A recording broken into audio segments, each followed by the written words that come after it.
the very phrases of which entice one to be happy and kind. It was horrible to think of the English of Harriet, whose every word would be as hard, as distinct, and as unfinished as a lump of coal. Harriet, however, talked little. She had seen enough to know that her brother had failed again, and with unwonted dignity she accepted the situation. She did her packing, she wrote up her diary, she made a brown paper cover for the new Baedeker. But finding her so amenable, tried to discuss their future plans. But she only said that they would sleep in Florence, and told him to telegraph for rooms. They had supper alone. Miss Abbott did not come down. The landlady told them that Signor Carella had called on Miss Abbott to say good-bye, but she, though in, had not been able to see him. She also told them that it had begun to rain. Harriet sighed, but indicated to her brother that he was not responsible. The carriages came round at 8:15. It was not raining much, but the night was extraordinarily dark, and one of the drivers wanted to go slowly to the station. Miss Abbott came down and said that she was ready and would start at once. "Yes, do," said Philip, who was standing in the hall. "Now that we have quarrelled, we scarcely want to travel in procession all the way down the hill. Well, good-bye. It's all over at last. Another scene in my pageant has shifted. Good-bye. It's been a great pleasure to see you. I hope that won't shift, at all events." She gripped his hand. "You sound despondent," he said, laughing. "Don't forget that you return victorious." "I suppose I do," she replied, more despondently than ever, and got into the carriage. He concluded that she was thinking of her reception at Sawston, whither her fame would doubtless precede her. Whatever would Mrs. Herriton do? She could make things quite unpleasant when she thought it right. She might think it right to be silent, but then there was Harriet. Who would bridle Harriet's tongue? Between the two of them Miss Abbott was bound to have a bad time. Her reputation both for consistency and for moral enthusiasm would be lost for ever. "It's hard luck on her," he thought. "She is a good person. I must do for her anything I can." Their intimacy had been very rapid, but he too hoped that it would not shift. He believed that he understood her, and that she by now had seen the worst of him. What if, after a long time, if, after all, he flushed like a boy as he looked after her carriage? He went into the dining room to look for Harriet. Harriet was not to be found. Her bedroom, too, was empty. All that was left of her was a purple prayer book which lay open on the bed.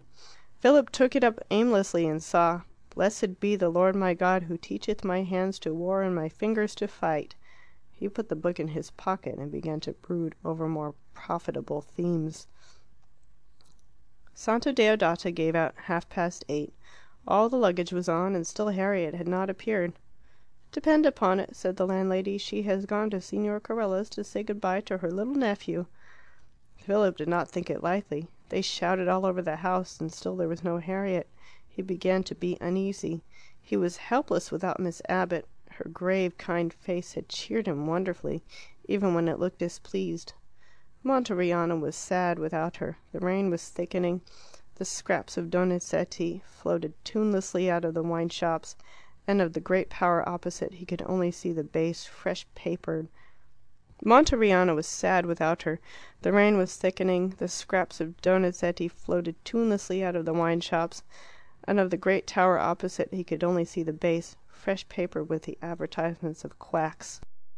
A man came up the street with a note. Philip read, "Start at once. Pick me up outside the gate. Pay the bearer. H. H." "Did the lady give you this note?" he cried. The man was unintelligible. "Speak up!" exclaimed Philip. "Who gave it you? And where?"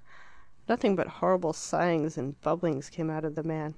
"Be patient with him," said the driver, turning round on the box. "It is the poor idiot." And the landlady came out of the hotel and echoed, "The poor idiot. He cannot speak. He takes messages for us all." Philip then saw that the messenger was a ghastly creature, quite bald, with trickling eyes and grey twitching nose. In another country he would have been shut up. Here he was accepted as a public institution and part of nature's scheme. "Ugh!" shuddered the Englishman. "Signora Padrona, find out from him. This note is from my sister. What does it mean? Where did he see her?" "It is no good," said the landlady. "He understands everything, but he can explain nothing." "He has visions of the saints," said the man who drove the cab. "But my sister, where has she gone? How has she met him?" "She has gone for a walk," asserted the landlady. It was a nasty evening, but she was beginning to understand the English. "She has gone for a walk, perhaps to wish good-bye to her little nephew." Preferring to come back another way, she has sent you this note by the poor idiot, and is waiting for you outside the Siena gate. Many of my guests do this." There was nothing to do but obey the message. He shook hands with the landlady, gave the messenger a nickel piece, and drove away. After a dozen yards the carriage stopped. The poor idiot was running and whimpering behind. "Go on," cried Philip. "I have paid him plenty." A horrible hand pushed 3 soldi into his lap. It was part of the idiot's malady only to receive what was just for his services. This was a change out of the nickel piece. "Go on!" shouted Philip, and flung the money into the road. He was frightened at the episode. The whole of life had become unreal. It was a relief to be out of the Siena gate. They drew up for a moment on the terrace, but there was no sign of Harriet. The driver called to the Dogana men, but they had seen no English lady pass. "What am I to do?" he cried. "It is not like the lady to be late. We shall miss the train." "Let us drive slowly," said the driver, "and you shall call her by name as we go." So they started down into the night, Philip calling, "Harriet! Harriet! Harriet!" And there she was, waiting for them in the wet at the first turn of the zigzag. "Harriet, why don't you answer?" "I heard you coming," said she, and got quickly in. Not till then did he see that she carried a bundle. "What's that? Hush! Whatever is that? Hush! Sleeping." Harriet had succeeded where Miss Abbott and Philip had failed. It was the baby. She would not let him talk. The baby, she repeated, was asleep, and she put up an umbrella to shield it and her from the rain.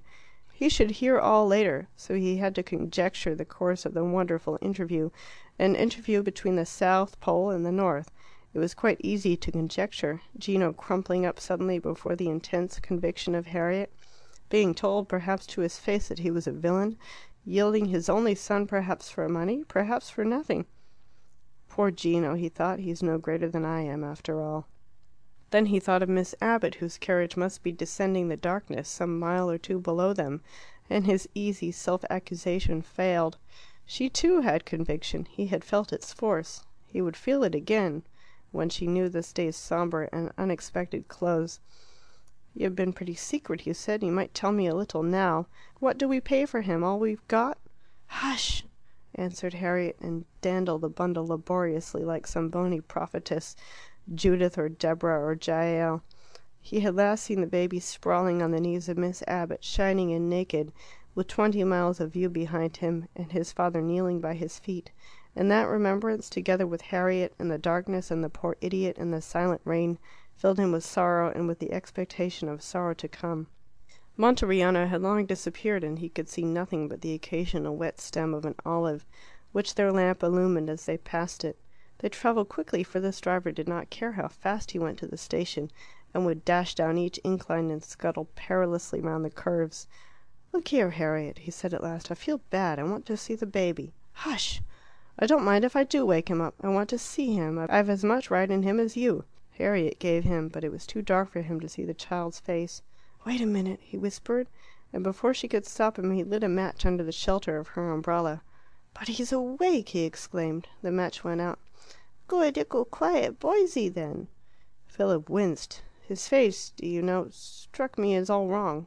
All wrong? All puckered queerly. Of course, with the shadows you couldn't see him. "Well, hold him up again." She did so.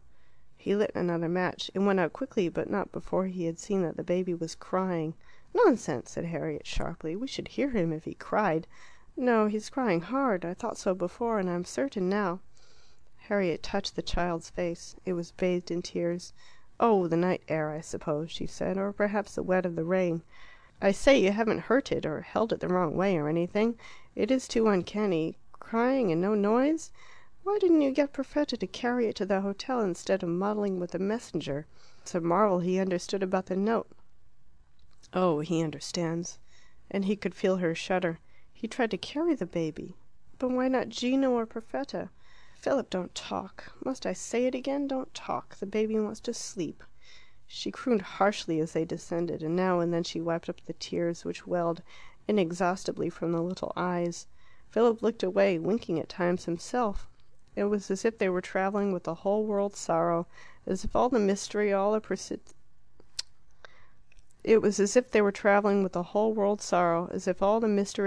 all the persistency of woe were gathered to a single fount. The roads were now coated with mud, and the carriage went more quietly, but not